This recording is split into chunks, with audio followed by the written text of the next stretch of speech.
Hello students, we will study about the chapter of social studies, that is civics, chapter number 4, the state government. So let's start the remaining paragraph. Dhruv, what is a Vidhan Parishad? Teacher, the second house of the legislature is Vidhan Parishad or the legislative council. Only 6 states in India have a legislative council. The existence of the Vidhan Parishad depends upon the will of the Vidhan Sabha. The members of the Vidhan Parishad are known as members of the Legislative Council MLCS. यानी कि ध्रुव जो है वो बोलता है कि विधान परिषद क्या है टीचर, वो सेकेंड हाउस है लेजिस्लेचर का और विधान परिषद जो कि लेजिस्लेटिव काउंसिल कहा जाता है, जिसे केवल वो वहाँ पर 6 स्टेट्स होती है, 6 राज्य होते हैं भारत में और लेजिस्लेटिव काउंसिल के, और ये विधान परिषद का अस्तित्व होता है उस पर डिपेंड निर्भर करता है, तो विधानसभा पर 6 के ऊपर डिपेंड करता है। अब जो मेंबर होते हैं विधान परिषद के वो लेजिस्लेटिव काउंसिल के नाम से जाने जाते हैं। What is the composition of a Vidhan Parishad, यानी विधान परिषद की जो रचना है वो कैसे क्या है। टीचर, द विधान परिषद is not elected directly by the people but by a body of electors who exercise the power on behalf of the people. यानी कि विधान परिषद जो होती है वो चुनी नहीं जाती है डायरेक्टली लोगों के द्वारा, और लेकिन जो इसका वो चुनाव मतलब उस चुनाव के उस पर ही होता है, जिसको जो भी एक्सरसाइज की जाती है जो शक्तियों का, वो लोगों के बिहाफ पर ही किया जाता है। As given in the Indian constitution, जैसा कि हमारे संविधान में दिया हुआ है, number 1/3 members of the Vidhan Parishad are elected by the विधानसभा, यानी कि 1/3 मेंबर्स जो होते हैं विधान परिषद के वो चुनते हैं विधानसभा को। 1/3 are elected by the members of the local bodies in the state, 1/3 जो मेंबर्स होते हैं वो लोकल बॉडीज़ जो राज्य की होती है वो चुनती हैं, ठीक है, इन मेंबर्स को। And 1/12 members of the Vidhan Parishad are elected by the teachers who have taught in secondary schools and above the more than 3 years, यानी कि 1/12 मेंबर्स जो होते हैं वो विधान परिषद के वो चुनते हैं, टीचर्स के द्वारा उन्हें चुना जाता है, एंड जो कि सिखाते हैं सेकेंडरी स्कूल्स में और इससे भी ऊपर ज़्यादा 3 साल के लिए। एंड दूसरे another 1/12 are elected by graduates for 3 years standing in the states. दूसरा जो 1/12 जो भाग है वो चुना जाता है ग्रेजुएट्स का 3 साल के लिए जो कि राज्य में स्टैंड करते हैं। Rest of the 16% members are not elected, they are nominated by the governor. These members should be well known in the field of arts, literature, science, social service or cooperative movement. बचे हुए 16% जो members होते हैं वो नहीं चुने जाते हैं, वो नॉमिनेट किए जाते हैं गवर्नर के द्वारा, राज्यपाल के द्वारा, और ये जो मेंबर्स होते हैं वो जाने जाते हैं इस क्षेत्र में, आर्ट के क्षेत्र में, साहित्य के, साइंस में, सामाजिक सर्विसेज के लिए और या फिर सहयोगी मूवमेंट्स के लिए। हृदय, what is the duration of the Vidhan परिषद, यानी कि जो विधान परिषद का जो भी ड्यूरेशन होता है वो क्या होता है, ड्यूरेशन टाइम क्या होता है। टीचर, द विधान परिषद is a permanent house, each member of the Vidhan परिषद is elected for a term of 6 years, 1/3 of its members retire after every 2 years, यानी कि विधान परिषद जो है परमानेंट हाउस होता है, उसका हर एक मेंबर जो होता है वो विधान परिषद का जो चुना हुआ होता है 6 साल के लिए और 6 साल के टर्म के लिए, और 1/3 जो मेंबर होते हैं वो रिटायर होते हैं हर 2 साल में। Parthiv, what are the function of state legislature. Parthiv कहता है कि जो क्या फंक्शन होता है राज्य लेजिस्लेचर का, राज्य विधानसभा का जो भी है क्या फंक्शन होते हैं।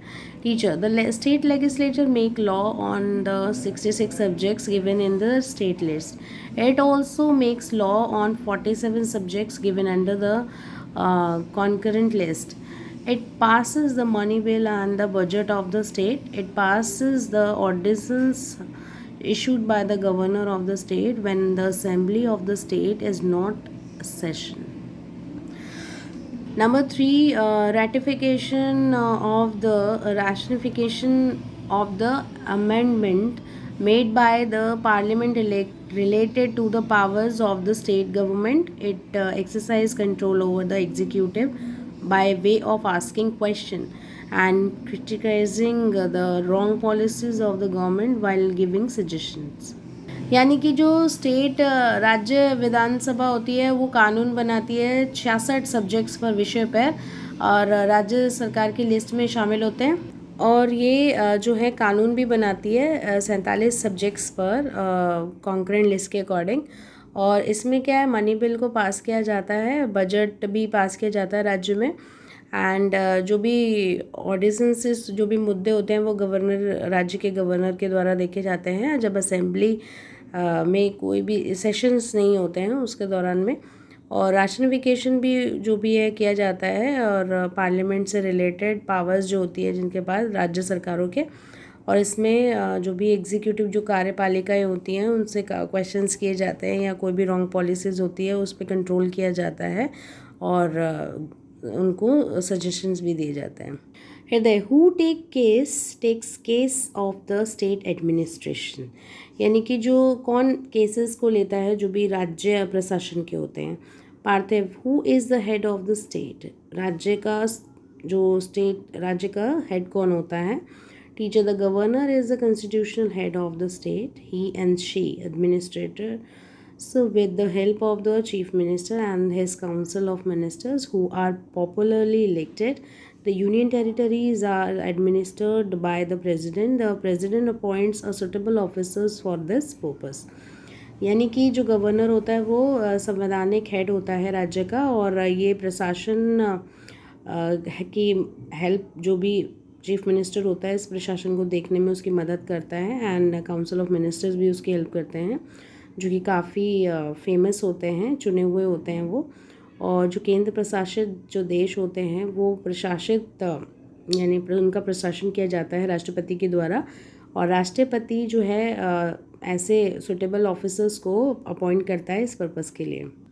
पार्थिव, how is the governor of a state appointed, यानी कि जो गवर्नर होता है राज्य का वो कैसे अपॉइंट किया जाता है। Teacher, governor of the state is appointed by the president of India is consultation with the prime minister. The president can appoint any person as governor who is, यानी कि जो गवर्नर है राज्य का वो अपॉइंट किया जाता है प्रेसिडेंट के द्वारा, जो कि प्राइम मिनिस्टर से कंसल्ट करते हैं, ठीक है। और उसके बाद जो प्रेसिडेंट है वो अपॉइंट करते हैं एक किसी भी पर्सन को जो राज्यपाल होता है, यानी कि वो उसमें क्वालिटीज़ होनी चाहिए, वो देश का नागरिक होना चाहिए, 35 साल से कम एज नहीं होनी चाहिए, पार्लियामेंट का जो मेंबर है वो नहीं होना चाहिए, है ना, और स्टेट लेजिस्लेटिव भी नहीं, राज्य विधान उसका सभा का कोई भी मेंबर नहीं होना चाहिए वो, और किसी भी ऑफिस वर्क पे या फिर गवर्नमेंट के अंडर में कोई भी लाभप्रद नहीं होना चाहिए।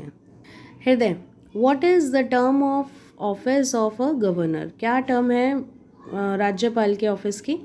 Teacher, the governor is appointed for a period of 5 years but he may be remove और shifted to other state during this period. He is countable to the president of India and hold office during the pleasure of the president. यानी कि यहाँ पर जो governor है वो appoint किया जाता है 5 साल के लिए, और इसे हटाया भी जाता है या शिफ्ट भी किया जा सकता है किसी दूसरे राज्य में इस समय के दौरान में, और ये अकाउंटेबल होता है प्रेसिडेंट ऑफ इंडिया के साथ में, और जो भी ऑफिस वर्क है वो इस दौरान में खुशी खुशी उसे होल्ड करना पड़ता है प्रेसिडेंट के साथ में। Therefore, the governor act not only as the constitutional head of the state, but also as agent of the central government in state. तो यहाँ पर हालांकि जो गवर्नर होता है वो एक्ट करता है संवैधानिक हेड के राज्य के उस पर, यानी संवैधानिक हेड जो राज्य का होता है उस तरीके से स्टेज पर, लेकिन वो एक एजेंट भी होता है केंद्रीय सरकार का राज्य में। Hriday, what are the powers and responsibility of the governor, जो गवर्नर की, राज्यपाल की क्या पावर्स, शक्तियाँ होती हैं, क्या जिम्मेदारियाँ होती हैं। Teacher, the governor exercise executive power, legislative powers, judicially powers and discretionary powers. यानी कि यहाँ पर टीचर बोलती है कि गवर्नर की जो पावर होती है, एग्जीक्यूटिव पावर होती है, और लेजिस्लेटिव पावर होती है, जुडिशली पावर होती है, और डिस्क्रिशनरी पावर्स भी होती हैं. नंबर 1 एग्जीक्यूटिव पावर्स जो होती है वो all the executive powers are vested in the governor. He exercises these power with the aid and advice of the council of ministers headed by the chief minister, and executive powers vested in him as follows. The leader of the majority party in the state legislative assembly is appointed by the governor as the chief minister of the state. यानी जो कार्यपालिका की जो शक्तियाँ होती हैं ये power governor के पास में होती है, और इसमें जो शक्तियाँ होती हैं वो जैसे एड की, यानी कि जो भी देखभाल या एडवाइस, वो सलाहकार की भूमिका निभाते हैं. काउंसिल ऑफ मिनिस्टर जो हैं उसके हेड होते हैं चीफ मिनिस्टर, और जो शक्तियाँ होती हैं वो इसमें नीचे दी गई हैं. जैसे कि जो लीडर होता है मेजॉरिटी पार्टी का राज्य का, जो जिसमें लेजिस्लेटिव असेंबली जो अपॉइंट किया जाता है गवर्नर के द्वारा, और चीफ मिनिस्टर भी होता है वो राज्य का. He appoints other ministers on the advice of the chief minister. अब वो जो है और मिनिस्टर्स को भी अपॉइंट कर सकता है चीफ मिनिस्टर की सलाह पर. Advocate general of the state chairman and members of the state public service commission are also appoint by him. अब जो भी एडवोकेट जनरल होते हैं राज्य के, चेयरमैन और मेंबर्स होते हैं स्टेट पब्लिक सर्विसेज कमीशन के, तो वो उन्हें भी अपॉइंट किया जाता है उनके द्वारा. He is consulted by the president while appointing the judge of high court, judge of subordinate court are also appointed by him. अब वो प्रेसिडेंट से सलाह लेता है और हाई कोर्ट के जजेस को या सबॉर्डिनेट के जज को भी अपॉइंट किया जा सकता है उसके द्वारा.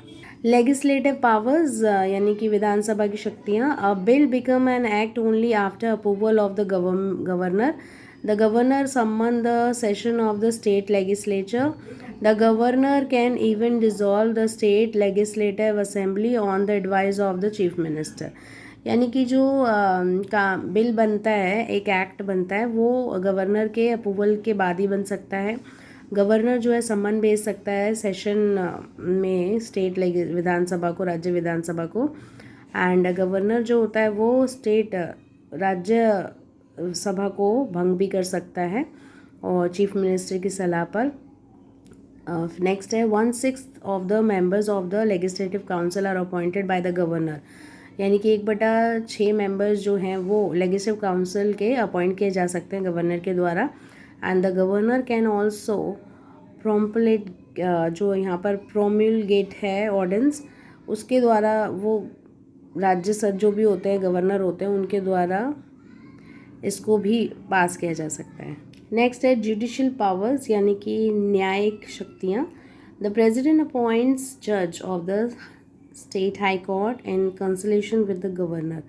यानी जो राष्ट्रपति अपॉइंट्स करता है स्टेट हाई कोर्ट के जजों को, तो वो सलाह ले सकता है गवर्नर की.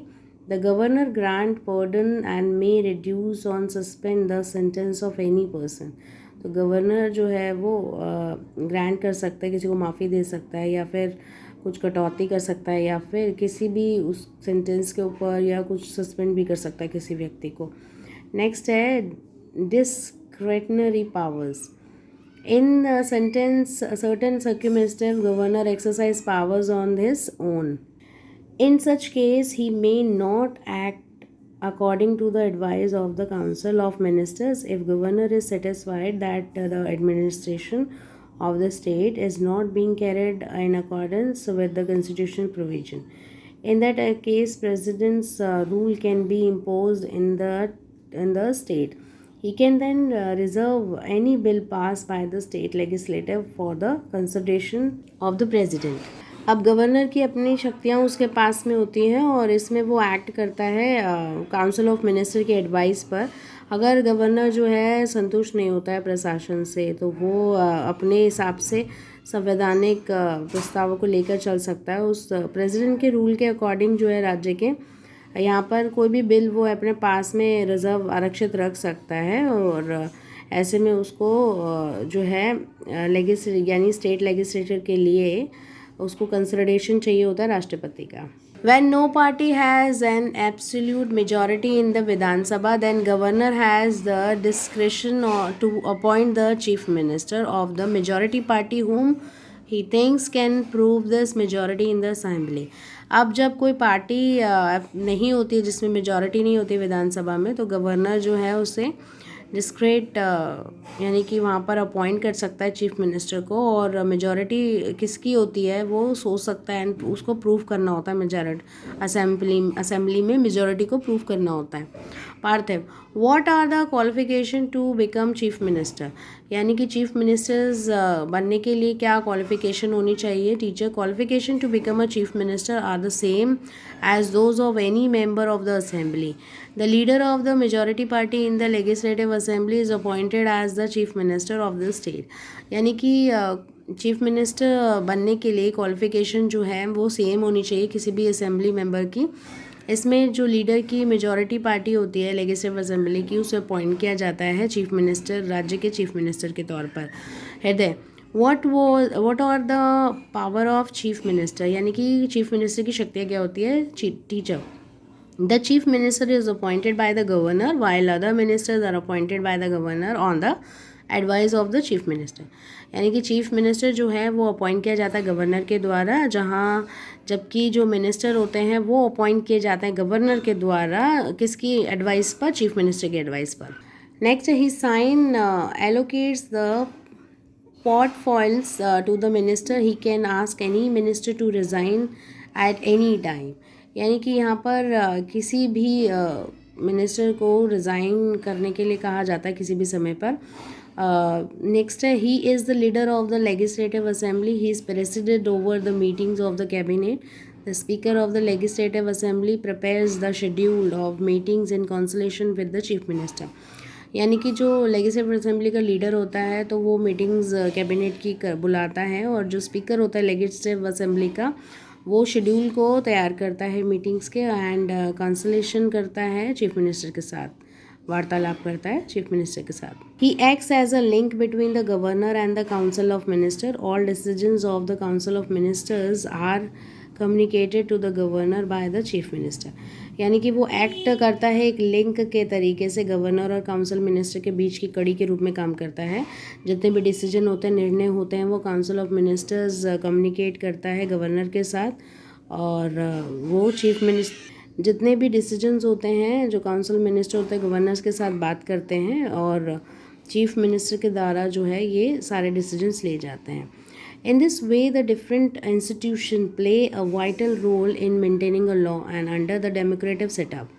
It also becomes vital in accommodating the differences emerging in such a diverse social setup. यानी कि यहाँ पर बताया गया है कि बहुत ही अलग अलग जो संस्थान होते हैं वो अपना अपना रोल प्ले करते हैं कानून को मेंटेन रखने में, हमारे लोकतंत्र को सेटअप रखने में भी। तो ये एक बहुत ही ज़्यादा एक सही रोल प्ले करते हैं, और एक इनमें दोनों में ये जो है अपना रोल जो है अलग अलग तरीके से प्ले करते हैं। इनमें विभिन्नता आ सकती हैं, लेकिन जो एक मेन लक्ष्य होता है वो एक ही रहता है, हमारे समाज को सेटअप करने का।